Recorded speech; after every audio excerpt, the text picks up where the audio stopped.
Hello, everyone. My name is Martine Lokken, and I'm a postdoc at IFI in Barcelona.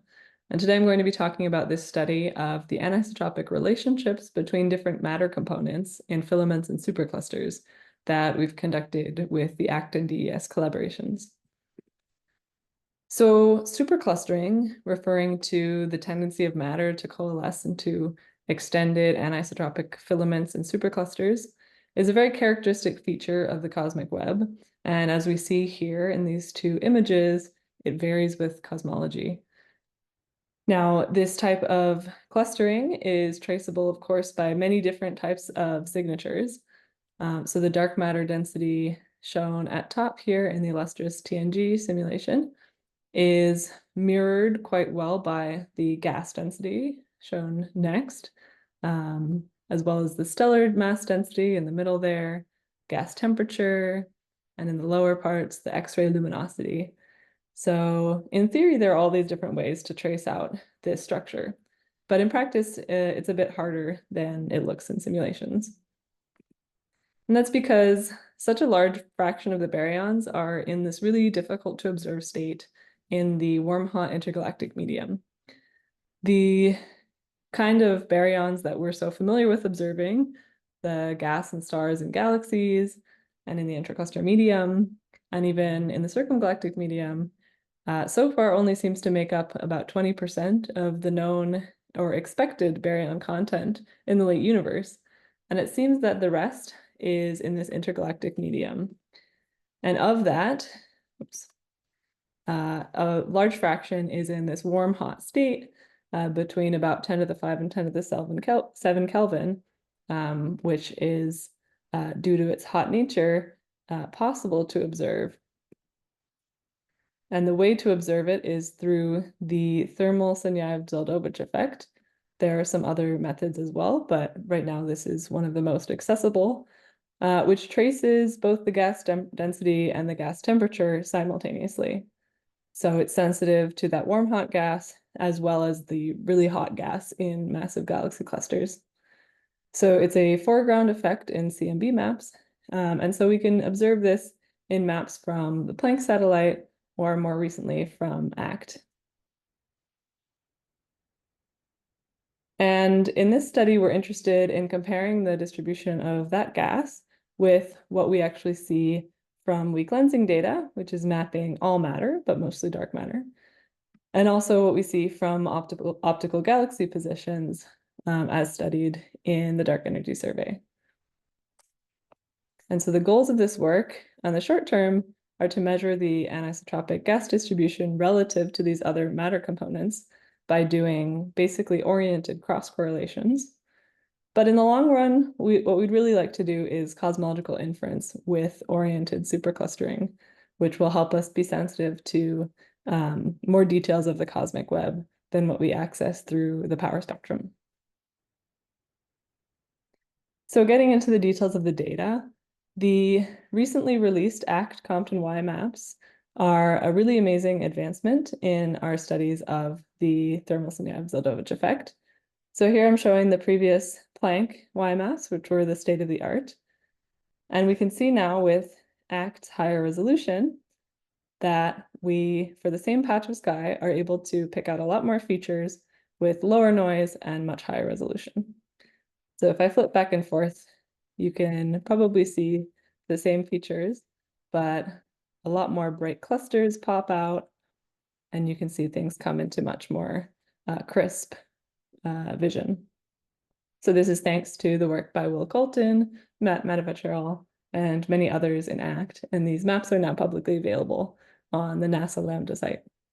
However, even though they present a really large improvement in noise over Planck, we do see that there's still noise dominated at almost every scale if we look just at the power spectrum.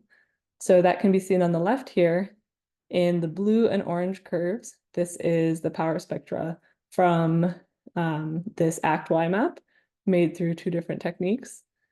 And in the red, we can see the theoretical power spectrum, which is at a lower level at all scales than that the actual power spectrum that's measured. And that means that this is actually noise dominated at all of these scales. On the right, we can see, even if we select known locations of optically selected DES clusters, that for the low mass clusters, they're also really hard to pick out by eye, basically impossible, even when circled. We can see really bright massive clusters pop out, but for the average regions in the universe, the map is way too noisy to observe individual structures.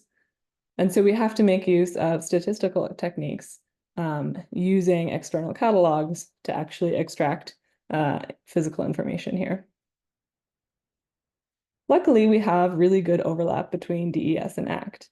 So here we can see in orange the outline of the ACT maps, and in DES, the classic tank kind of footprint of DES. So in this particular study, the first step is to identify regions where the matter is highly superclustered. And the way we do this is by mapping out the DES galaxies from the Maglum catalog from year 3 data, and projecting this in relatively narrow bins along the line of sight. So they're 200 co-moving megaparsecs in extent. And then with each projected map, we smooth the map to look at the coarse features of this galaxy field. In this case, smoothing it with a 20 megaparsec full width half max Gaussian, which means that we're going to be picking out structures at around scales of 15 megaparsecs based on our technique. So to actually identify the regions of interest, we first look at the locations of identified clusters in the external DES catalog. So that will be the white points here. And then we also look at the smooth galaxy distribution around that to see where it's both overdense and elongated. Using these two parameters, nu and e, to identify large-scale elongated overdensities and placing a threshold to make sure that we're mapping or that we're looking at highly superclustered regions. This is a somewhat arbitrary definition, but it's easy to do with this type of data, and every definition of superclusters is somewhat arbitrary. So then we want to actually map out the direction of structure around these selected points. And of course, since the Y map is so noisy, we're not able to map out the direction from that. So again, we can turn to the DES galaxy data and use the Hessian matrix of the second derivatives of the field at our selected points to identify the strongest axis of structure. We can go a step further and along that axis, look at the gradient of that field to see in which direction there lies more galaxies. So we can then apply this to cutouts from the Y map, which we will then stack together to average over this extended signal and augment our signal to noise by combining information from many different similar regions. The GIF is going to show kind of how that works, where the blue points are clusters and the gray points represent nearby structure, whether that's nearby clusters, groups, or galaxies, and all of the diffuse material in between. So if we stacked all of these cutouts in a completely unoriented way, we would just get a fairly isotropic looking signal that dropped off from the central cluster.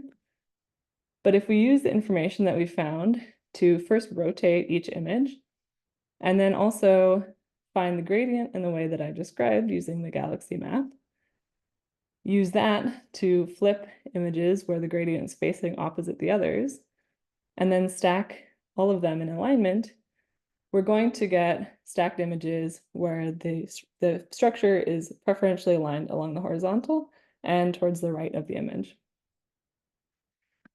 So we do this process, and we can see going from our preliminary results from our proof of concept paper from a couple of years ago on the very left, all the way to the fully updated version on the very right here, that we get a really large increase in signal to noise.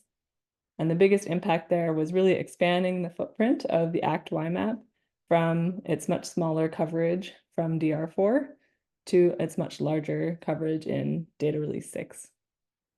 Then we can repeat this process for other maps. They could be any types of maps, but what we choose to do it is on DES lensing and projected galaxy number density. And then we can compare this distribution for all three maps. So here I'm showing what that looks like. First of all, you maybe notice that there's very high signal to noise in this extended structure in all three cases, and that this structure looks pretty similar. And so what we're seeing is this large-scale coherence between these three tracers of structure in the same locations in the universe, but using entirely different maps and two different instruments. So it's really exciting that we get this very crisp, nice result, mapping out not only the central stack clusters, but a lot of their neighbor signal all the way out to 40 megaparsecs in these images. Now, to actually do quantitative analysis with this, what we can do is look at the multiple moments, the 2D moments of these images, by integrating the cosine and sines around at a given radius for these images. So you can use that to reconstruct a version of the image, but you can also use it to compare this profile, CM or SM, for any given observation and compare that to a model. And because most of the signal is in the cosine moments, we'll mostly be looking at the CM of our signals in this talk. And to actually compare to a theory model, we need something where we can represent the DES data with all of its survey selections fairly well, while also having a model for the gas. And that's not an easy task to do, but a simple way to do it is to paste on pressure profiles onto dark matter halos from an n-body simulation. And so what we do is we take these buzzard simulations, which I'll cite in the next slide, and these have already had halo models pasted for the galaxies to mimic DES. And to those, we add on halo models for the gas pressure to make these mock TSE maps.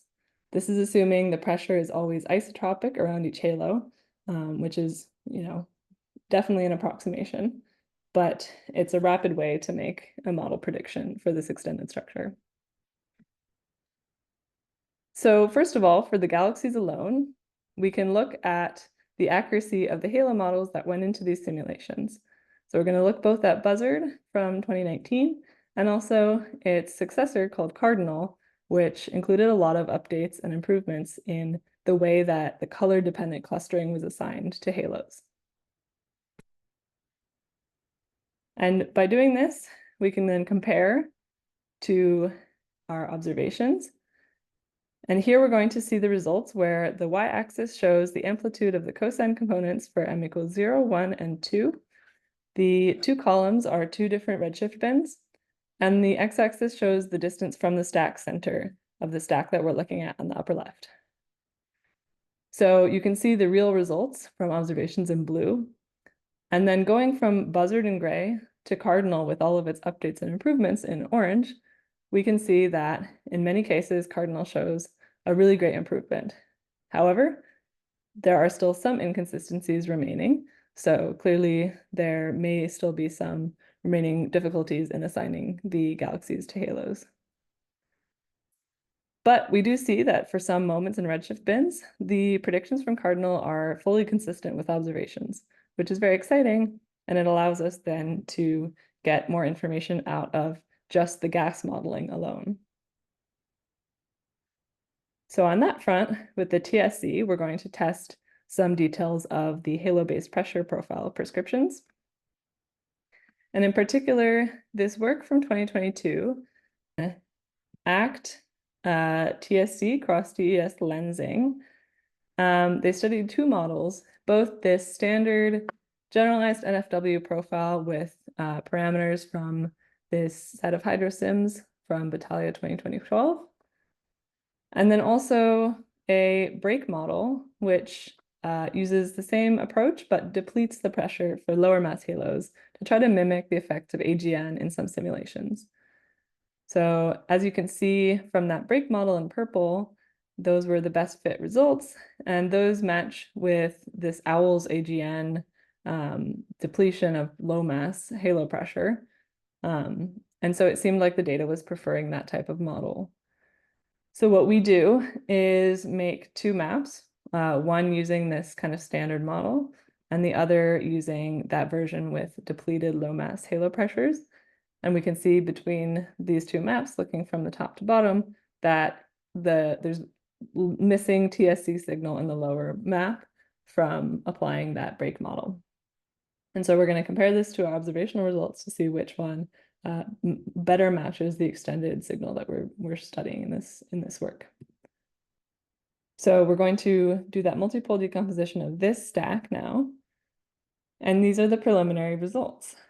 So for the fiducial Y-map, what we see is that the break model is in general a bit less consistent than the standard BBPS model. So that means in this case that the red curves are fitting the data, the black points, better than the blue curves are. And we see this for most moments and redshift bins.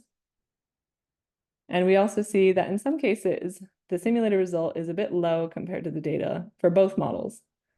So it seems like this depletion of gas at lower masses is perhaps missing some of the gas that's actually in the real universe, because in reality, when AGN, for example, would blow gas out of halos, that should be compensated somewhere. That thermal energy should end up somewhere else, in other words, farther out.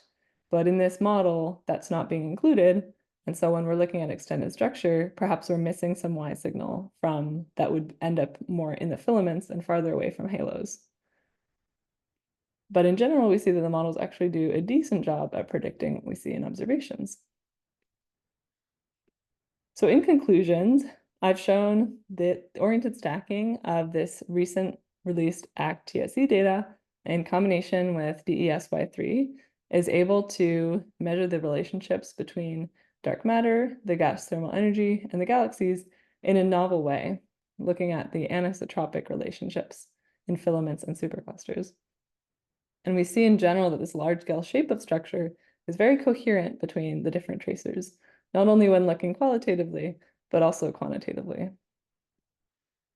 And when we go in and compare these to two different examples of models for those baryons, we see that there's a bit more consistency with the model that does not deplete the gas for lower mass halos, which may indicate that there's needs to be some compensation for the loss of thermal energy in halos by pushing it outwards and including it in filaments.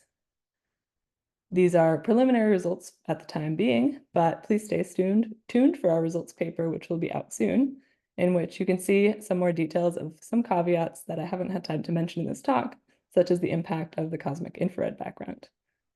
But thank you for listening to the talk, and I'll be happy to take questions in the joint session.